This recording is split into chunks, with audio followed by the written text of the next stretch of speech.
आइए दोस्तों, कैसे हैं आप। हिंदी साहित्य की प्रथम वर्ष की इस ई कक्षा में आप सभी का स्वागत। दोस्तों, हम भंवर गीत की व्याख्या देख रहे थे और इसके अंतर्गत काफ़ी छंदों की व्याख्या हम कर चुके हैं। हम 65 छंदों की व्याख्या कर चुके हैं। उसके बाद मैं अगला छंद आज लेती हूँ। पुस्तक समाप्त होने को है, शायद एक लेक्चर और होगा, ई लेक्चर, तो ये पुस्तक आपकी पूर्ण हो जाएगी और फिर हम नंददास जी की आलोचनात्मक अध्ययन उनका हम करेंगे। प्रश्नोत्तर के तरीके से देखेंगे कि कौन से प्रश्न आपके एग्ज़ाम में आ सकते हैं, कौन से महत्वपूर्ण प्रश्न हैं, उनके उत्तर जानने की कोशिश करेंगे। देखिए, ये 66वां छंद। पुनिकः सबते साधु संग उत्तम है भाई, पारस पर से लोह तुरत कंचन हुए जाई। गोपी प्रेम प्रसाद को हो अवशेष ही पाई, ऊधो ते मधुकर भयो दुविधा ज्ञान मिटाई पाई रस प्रेम को। प्रसंग क्या चल रहा है कि उद्धव ब्रज में आए हैं, गोपियों को योग साधना का उपदेश देते हैं। गोपियाँ अपने शास्त्रार्थ से या खंडन मंडन से उद्धव के योग साधना के उपदेश का खंडन करती हैं। अपनी प्रेमा भक्ति, माधुर्य भक्ति, कृष्ण की अनन्य भक्ति की प्रतिष्ठा करती हैं। फिर वे श्री कृष्ण के विभिन्न अवतारों का, रूपों का स्मरण करती हैं और स्मृतियों में डूब जाती हैं, व्याकुल होती हैं, कृष्ण को पुकारती हैं कि केवल गोपिकाएं ही नहीं, समग्र ब्रजमंडल, गौ ग्वालों सहित सारा ब्रजमंडल व्याकुलता में डूबा हुआ है, विरह में डूबा हुआ है। कृष्ण को का स्मरण करती हैं और फिर वे गोपिकाएं एक भ्रमर को वहाँ देखकर रंग साम्य और रूप साम्य और प्रवृत्ति साम्य के आधार पर मानते हुए उस भ्रमर को उद्धव और श्री कृष्ण का प्रतीक मानते हुए उसको संबोधित करके, भ्रमर नाम से संबोधित करके, मधुप या अली नाम से संबोधित करके फिर अपनी भावनाओं को व्यक्त करती है। तत्पश्चात जब गोपियों की जो भक्ति है उसका प्रभाव उद्धव पर ऐसा पड़ता है कि उद्धव का भी ज्ञान गर्व खंडित हो जाता है। उनको लगता है कि ये तो इतनी उच्च कोटि की भक्त हैं ये गोपियाँ कि इनको ज्ञान का उपदेश देना व्यर्थ है, और उद्धव स्वयं अपने भीतर भक्ति भाव का स्फुरण महसूस करते हैं और फिर अपना रूपांतर वे भक्त के रूप में होते हुए देखते हैं। तो ऐसे समय में भक्ति कई तरह की कही गई है और मैंने आपसे कहा था पहले भी कि जैसे ही फुर्सत मिलेगी मैं भक्ति पर ही एक व्याख्यान बनाऊंगी, जिसके आधार पर आप सारे भक्तिकालीन कवियों के काव्य को परख सकेंगे, समझ सकेंगे। इसी तरह भक्ति का एक स्वरूप जो है वो नवधा भक्ति कहा गया है।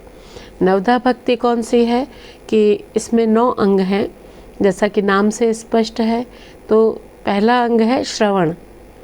श्रवण माने परमात्मा के, आराध्य देव के, अवतार के गुणों या उनके द्वारा किए गए उद्धार कार्यों का श्रवण करना, सुनना, उनके महात्म्य को सुनना। दूसरा है कीर्तन। कीर्तन यानी सुनने के बाद भजन इत्यादि के माध्यम से आराध्य देव के लिए पदों का गायन करना, जिसको आप सत्संग और कीर्तन कहते हैं, वो करना। तीसरा फिर आता है नवधा भक्ति में स्मरण। स्मरण यानी या तो आराध्य देव के नाम का जप करना, चाहे प्रत्यक्ष जप करें चाहे अजपा जप करें, और फिर ये अगर नाम का नहीं तो जिस संप्रदाय में दीक्षित होते हैं उस संप्रदाय का जो मंत्र है, जैसे इनका पुष्टि मार्गीय आचार्यों का मंत्र है श्री कृष्ण शरणम मम, है ना। तो इस तरह से जो भी मंत्र है उस मंत्र का जाप करना। फिर अगला नवधा भक्ति में एक अंग आता है अर्चन। अर्चन यानी पूजन, आरती इत्यादि करना। वंदन भी इसका एक बिंदु है। वंदन यानी वंदना करना, प्रार्थना करना। फिर उसके बाद आराध्य देव के चरणों की सेवा करना, पाद सेवन। और भक्ति के अंतर्गत फिर 3 और अंग आते हैं। सख्य भाव से भक्ति करना, या दास्य भाव से भक्ति करना, और या फिर आत्मनिवेदन यानी सर्वस्व समर्पण करते हुए अपनी ओर से प्रार्थना करना, सर्वस्व समर्पण के माध्यम से अपने आराध्य देव के सामने अपने उद्धार के लिए निवेदन करना, मुक्ति के लिए निवेदन करना। तो इस तरह ये श्रवण, कीर्तन, स्मरण, अर्चन, वंदन, पाद सेवन, दास्य, सख्य और आत्मनिवेदन, ये 9 प्रकार की भक्ति कही गई है, जिनका आपको नंददास के काव्य में भी स्थान स्थान पर दर्शन होता है, या आप देख पाते हैं, ढूंढ पाते हैं कि ये नवधा भक्ति को भी अपनाया है नंददास जी ने। अब यहाँ पर उद्धव का जो हृदय परिवर्तन हुआ, तो वो क्या कह रहे हैं उसके संदर्भ में इसको देखिए। पुनि कह सबते साधु संगति उत्तम है भाई। उद्धव गोपियों के बारे में सोच रहे हैं, गोपियों की भक्ति के बारे में विचार कर रहे हैं, मनन चिंतन कर रहे हैं, और वो दोबारा कह उठते हैं या सोचने लगते हैं कि सभी तरीक़ों से ईश्वर भक्ति के लिए जो साधु संगति है ना, जो सत्संगति है, वो बहुत श्रेष्ठ है, सत्संगति बहुत उत्तम है। यानी वो मानते हैं कि गोपियों की संगति में, गोपियों की बातें सुनकर उनके मन में भी भक्ति भाव उमड़ पड़ा है। पारस पर से लोह तुरंत कंचन हो जाई। क्या कहते हैं कि पारस एक ऐसा पत्थर कहा जाता है जिसके स्पर्श से, जिसको छू करके लोहा भी कंचन, स्वर्ण भी नहीं, परिष्कृत स्वर्ण कंचन होता है, और ज़्यादा निखरा हुआ, साफ और शुद्ध किया हुआ कंचन वो हो जाता है। यानी उद्धव का कहना है कि पारस को छूकर लोहा जैसे श्रेष्ठ हो जाता है, कंचन बन जाता है, शुद्ध स्वर्ण बन जाता है, उसी तरह मैं भी गोपिकाओं की संगति में, गोपिकाओं का भक्ति भाव देखकर, सुनकर, जान करके मेरे मन में भी शुद्धता आई है, मेरे मन में भी श्रेष्ठता आई है, और मैं भी अब भक्त हो गया हूँ। गोपी प्रेम प्रसाद को हूँ अवशेष ही पाई। गोपियों के प्रेम की कृपा से, प्रसाद यानी गोपियों ने उद्धव को भक्ति सिखाई है, भक्ति का प्रसाद दिया है। गोपी प्रेम प्रसाद को हो अवशेष ही पाई। गोपियों के प्रेम की कृपा से मैं संपूर्ण रूप से मैंने जो भक्ति है वो प्राप्त कर ली है ना, जरा भी शेष नहीं रही है, अवशेष ही मैंने समग्र भक्ति प्राप्त कर ली है, भक्ति को मैं सीख गया हूँ। अब मैं मधुकर से उद्धव ते मधुकर भयो, अब मैं उद्धव नहीं रहा हूँ। यानी अब वो जो ज्ञान के गर्भ में घमंड से भरा हुआ उद्धव था, वह उद्धव तो अब तिरोहित हो गया है, वो उद्धव अब नहीं है। अब तो मैं उद्धव न रह करके मैं तो मधुकर हो गया हूँ, यानी भक्ति रस का संग्राहक हो गया हूँ, और दुविधा ज्ञान मिटाई। और मैंने योग की दुविधा, है ना, ज्ञान की दुविधा यानी संशय, मैंने ज्ञान की दुविधा को, ज्ञान के संशय को मिटा दिया है, पाई रस प्रेम को, क्योंकि मैंने तो अब प्रेम रस से युक्त भक्ति को प्राप्त कर लिया है, जान लिया है, समझ लिया है, अपना लिया है। मेरा अब पूर्णतया परिवर्तन, रूपांतरण हो गया है, और अब मैंने योग का जो संशय था, योग की जो दुविधा है, उसको भी मन से मिटा दिया है, पाई रस प्रेम को। तो उद्धव यहाँ पूर्णतया अब हमें एक भक्त के रूप में दिखाई देते हैं।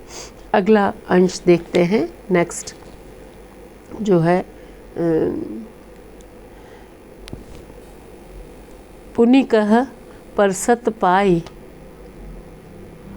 प्रथम हो इन्हीं निवार्यो, भृंग संज्ञा करी कहत, निंद सबहिन ते डार्यो। अब रही हो ब्रजभूमि की, वह पग मार्ग धूरी, विचरत पद मोपे परे, सब सुख जीवन मूरी। क्या कहते हैं उद्धव? देखिए इसको, कह रहे हैं कि पुनिकः परसत पाए। अब वो क्या कर रहे हैं कि गोपियों के चरण छूने लग गए हैं। परसत पाए, पाँवों का स्पर्श करते हैं, धोख देते हैं, है ना। प्रथम हो इन्हीं निवार्यो। क्या कहते हैं कि पहले तो मैंने इन्हें दूर किया, है ना। प्रथम हो इन्हीं निवार्यो, सर्वप्रथम योग और ज्ञान का उपदेश देकर मैंने इन्हें दूर किया, अपने से दूर किया। भृंग संज्ञा करी कहत निंद सब हिंद तह डार्यो। फिर इन्होंने भी मुझे भंवरा नाम देकर, है ना, संज्ञा नाम कहते हैं ना, किसी व्यक्ति वस्तु या स्थान का नाम उसकी संज्ञा कहलाता है। भृंग संज्ञा, भंवरे का नाम देकर, भंवरा कह करके इन्होंने, गोपिकाओं ने भी मेरी अत्यंत निंदा की। अब रही हूँ ब्रजभूमि की वह पग मार्ग धूरे। फिर क्या कहते हैं कि अब तो मैं ब्रजभूमि के मार्ग में इन गोपियों के चरणों की धूल बनकर रहूँगा। ब्रजभूमि के मार्ग में गोपियों की या ब्रजजनों के मार्ग की धूल, मार्ग की मिट्टी बनकर रहूँगा।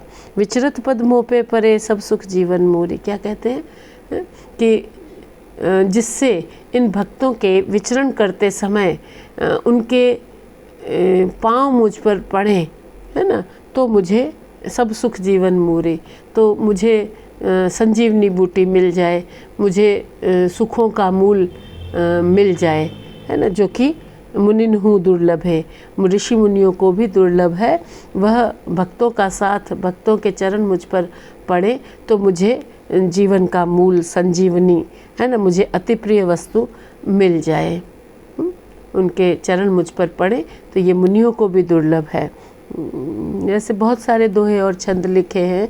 रसखान ने तो बहुत ही लिखा है कि ब्रज की जो वन, बाग, तड़ाक सब उनको बहुत प्रिय लगते हैं। पक्षी, है ना, पशु, सारी ब्रजमंडल ही भक्त को प्रिय लगता है। बिहारी, कविवर बिहारी लिखते हैं, तजी तीरथ हरिराधिका तंदुति कर करि अनुराग, जिहि ब्रज केलि निकुंज मग पग पग होत प्रयाग। तजी तीरथ, तीर्थों को छोड़ दे, मत तीर्थाटन कर, मत भटक। हरि राधिका, राधा और कृष्ण के, तन दुति, देह की दीप्ति, कांति, छवि, सौंदर्य, मूर्ति, करी अनुराग, उनकी छवि से अनुराग कर, हे भक्त उनसे प्रेम कर। जिहि ब्रज केलि निकुंज मग, जिन्होंने ब्रजमंडल में केली करी, लीला की, क्रीड़ाएं की और उनकी क्रीड़ाओं से निकुंज मग, कुंजों के मार्गों में, ब्रजमंडल के मार्ग में, पग पग होत प्रयाग, कदम कदम पर, हर पग पर, हर कदम पर तीर्थराज प्रयाग जैसा सुख मिलता है। तीर्थराज प्रयाग क्यों कहा, इसी में दोहे का सार है। श्री कृष्ण, जैसा कि नाम ही है, कृष्णवर्णी है, यानी यमुना के समान है। श्री राधिका जी गौरवर्णी है ना, कंचन वर्णी है, तो वे गंगा के समान है। और दोनों के मध्य जो अनुराग की धारा प्रवाहित है, प्रीति की धारा प्रवाहित है, प्रीति का रंग लाल माना गया है और वो प्रीति लुप्त रहती है। जैसे तीर्थराज प्रयाग पर संगम में गंगा और यमुना तो दिखती हैं, लेकिन सरस्वती नदी वहाँ लुप्त रूप से शामिल मानी जाती है। और इस तरह जहाँ संगम गंगा, यमुना और सरस्वती का संगम होता है, उसे तीर्थराज प्रयाग कहा जाता है। तो प्रयाग जाने की ज़रूरत नहीं है, ब्रजमंडल का के हर कण के स्पर्श से तीर्थराज प्रयाग का पुण्य प्राप्त किया जा सकता है। तो बहुत सारे कवियों ने बहुत अलग अलग तरीके से ब्रजमंडल की धूलि मात्र को महत्वपूर्ण बताया है। इसलिए उद्धव जी भी कहते हैं कि मुनिन्हु दुर्लभ है, ऋषियों मुनियों को भी जो सुख दुर्लभ है ना, क्या सुख कि मैं ब्रजमंडल की धूलि बनूं, ब्रजमंडल की धूलि की तरह रहूं और मुझ पर इन भक्त गोपियों के पांव पड़े तो मुझे जीवन का मूल, अति प्रिय वस्तु या संजीवनी बूटी मिल जाए। जो कि मुनियों को भी दुर्लभ है। तो इस तरह उद्धव अपने भक्ति भाव को ही व्यक्त कर रहे हैं।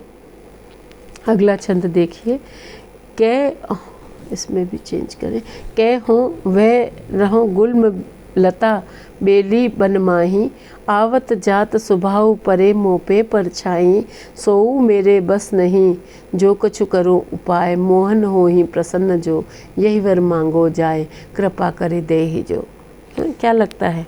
वही लगता है ना कि रसखान कह रहे हो कि मानुस हो तो वही रसखान, बसो ब्रज गोकुल गाँव के ग्वालन, जो खग हो तो बसेरो करे, नित कालिंदी कुल कदम्ब की डालन, पाहन हो तो वही गिरी को जो करियो धरियो करी छत्र पुरंदर कारण, है ना। तो और क्या कहते हैं देखिए, पूरा देख कर बताती हूँ मैं आपको। जो पशु हो तो कहा बस मेरो, चरो नितनंद की धेनु मझारन। या कहते हैं कि या लकुटी अरु कामरिया पर, राजती हूँ पुर को तजी डारो, रसखान कबो इन आँखिन सो, ब्रज के बन बाग तड़ाग निहारो, आठों से दिनवो निधि को सुख, नंद की गाय चराए बिसारो, कोटिक लो कलधोत के धाम, करील के कुंजन ऊपर वारो। ठीक है ना। अनेक सवैयों में रसखान ब्रजमंडल का वर्णन करते हैं और ब्रजमंडल का हिस्सा होकर रहना चाहते हैं। तो यहाँ क्या कहते हैं उद्धव जी कि कै हो वे रहो गुल्म लता बेली बन माही, या तो फिर मैं ब्रजमंडल का ही पेड़ बन जाऊं, लता बन जाऊं, यानी बेली बन जाऊं, और या फिर कुंज बन जाऊं।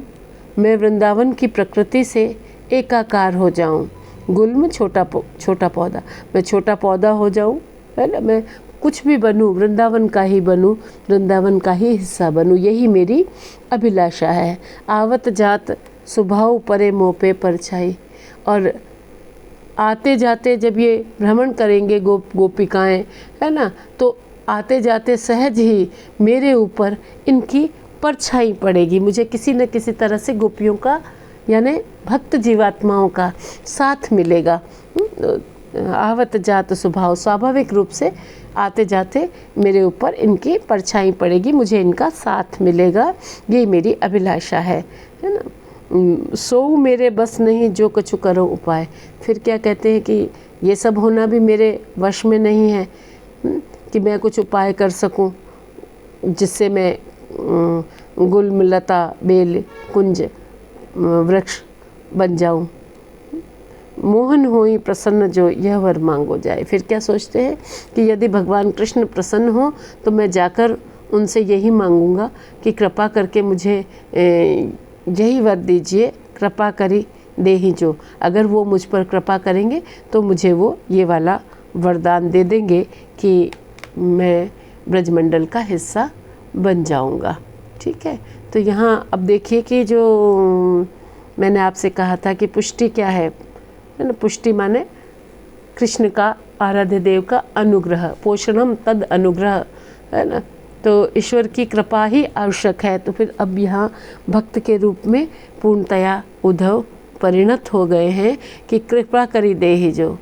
कुछ भी होगा तो ईश्वर की अनुकंपा से होगा, मेरे करने। पहले कहते थे कि योग साधना करो, आराध्य मिल जाएगा, ज्ञान के माध्यम से उसको पालो, और ज्ञान के माध्यम से देखो समझो कि ये कृष्ण जो है साकार, ये ईश्वर नहीं है। साकार तो जो परमात्मा ब्रह्म है, पर ब्रह्म, वो तो निर्गुण है। लेकिन अब क्या कह रहे हैं, कृपा करी दे ही जो। अगर कृष्ण जी की कृपा होगी, भगवान की कृपा होगी, तो ही भक्त को यह अवस्था प्राप्त हो सकती है। पहले मैंने, चलिए मुक्ति की बात आगे करेंगे, व्याख्यान बड़ा हो जाएगा, छोटा ही रखेंगे इसको।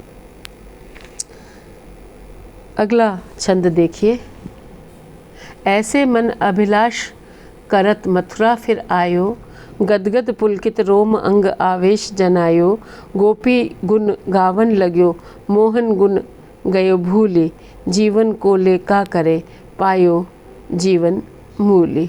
देखिए इसको कि ऐसे मन अभिलाष करत मथुरा फिर आयो। उद्धव का मथुरा प्रत्यागमन, ठीक है ना। उद्धव वापस मधुपुरी मथुरा आ गए हैं, है ना। तो अभिलाषाएं कर रहे हैं कि मैं अब भक्त हूँ तो मैं प्रकृति का ब्रजमंडल का हिस्सा बनूं। ऐसे मन अभिलाष करत मथुरा फिर आयो।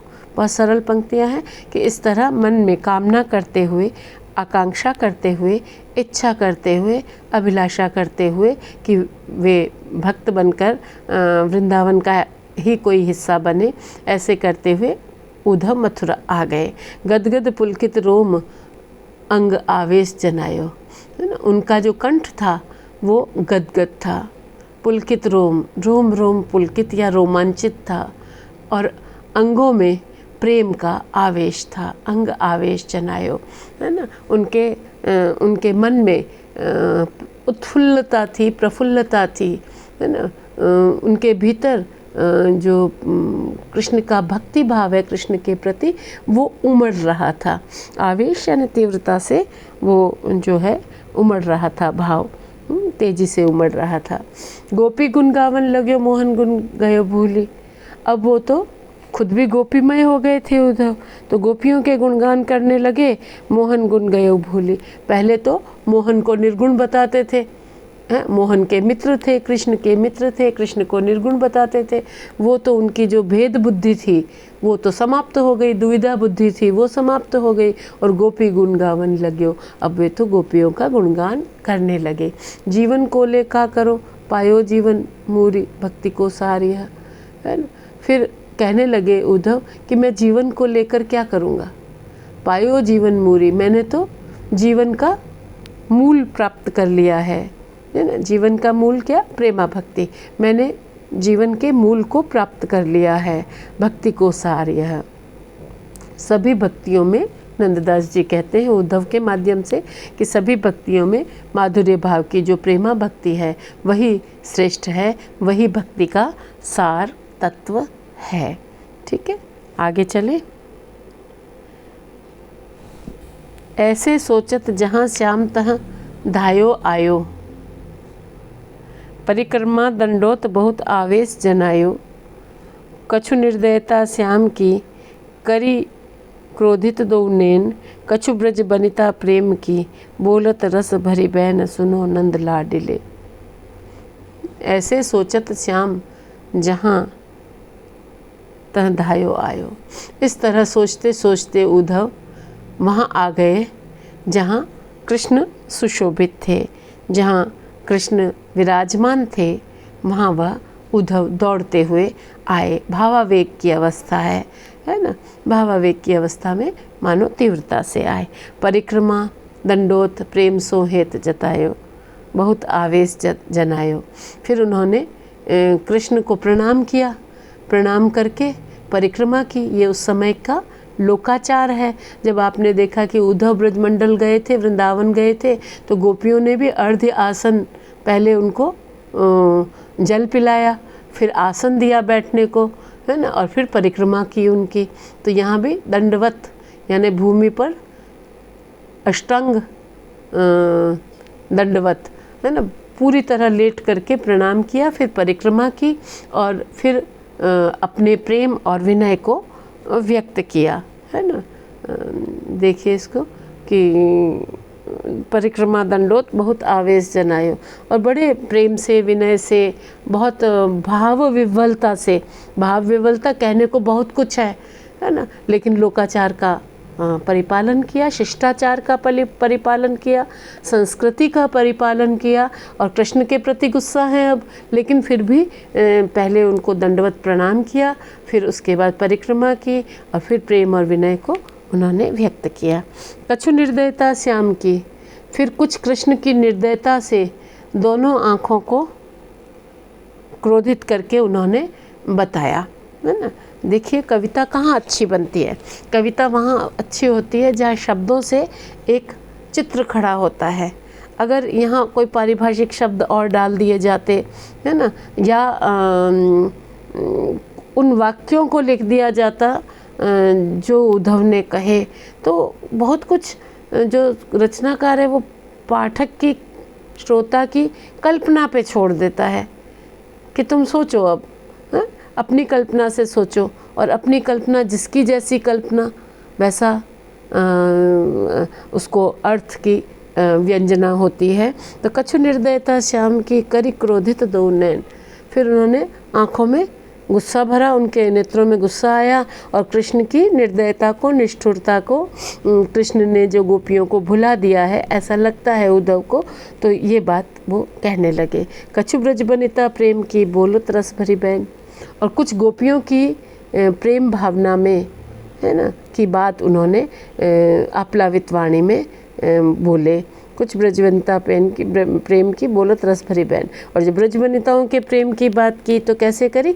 रस भरी बैन, बहुत ही रसमय वाणी में, बहुत ही प्रिय लगने वाली प्रेम भरी वाणी में उन्होंने गोपिकाओं के बारे में, उनके प्रेम के बारे में, उनके विरह के बारे में, उनकी भक्ति के बारे में बातचीत की या कहा। सुनो नंद लाडले। और क्या कहा कि हे नंद के लाडले, हे नंद के नंदन, तुम मेरी बात सुनो। अब अगले जो 5 छंद हैं उनमें उद्धव गोकुल का वृत्तांत कहते हैं पहले, है कि गोकुल की क्या स्थिति है, और उसके बाद श्री कृष्ण उनको ये बताते हैं, ये समझाते हैं कि तुम पहले एक सिरे पर थे, अब दूसरे सिरे पर आ गए हो। बुद्ध क्या कहते हैं कि जीवन वीणा के तारों को इतना भी न कसो कि कोई स्वर ध्वनि न निकले या तार टूट जाए। इतना भी न कसो कि तार टूट जाए वीणा के, और इतना ढीला भी मत छोड़ो कि कोई ध्वनि न निकले। ठीक ठीक कसाओ, ठीक ठीक समझ। तो उद्धव क्या पहले एक सिरे पर थे, योग साधना और ये कर्म फलवाद, और साथ में क्या था उनका योग साधना, है ना। और फिर अब दूसरे सिरे पे आ गए, एकदम दूसरे सिरे पे आके कहते हैं कि केवल भक्ति और केवल गोपिकाएं, और तुमने गोपिकाओं को हे कृष्ण दूर क्यों रख रखा है। लेकिन कृष्ण, श्री कृष्ण उनको अपना स्वरूप दिखाते हैं प्रकारांतर से। नंददास जी अपने पुष्टि मार्ग के सिद्धांतों को व्यक्त करते हुए जीवात्मा जो कि भक्त है ना, भक्त जीवात्मा और आराध्य जो कि कृष्ण हैं, उनके एकाकार स्वरूप को दिखाते हैं। यानी ईश्वर ये कहते हैं कि मुझ में ही समाया हुआ है, मैं भक्त के निकट हूँ और भक्त मेरे निकट है। ये सब बातें अगले 5 छंदों में हम पढ़ेंगे और इस तरह नंददास जी के भंवर गीत की व्याख्या को संपूर्ण करेंगे। मैं सोचती हूँ कि लेक्चर को अभी इतना ही रखते हैं। समझ में आ गया हो तो बताइए मुझे, और नहीं आया हो तो बताना और भी ज़्यादा ज़रूरी है। आप सबका बहुत बहुत धन्यवाद।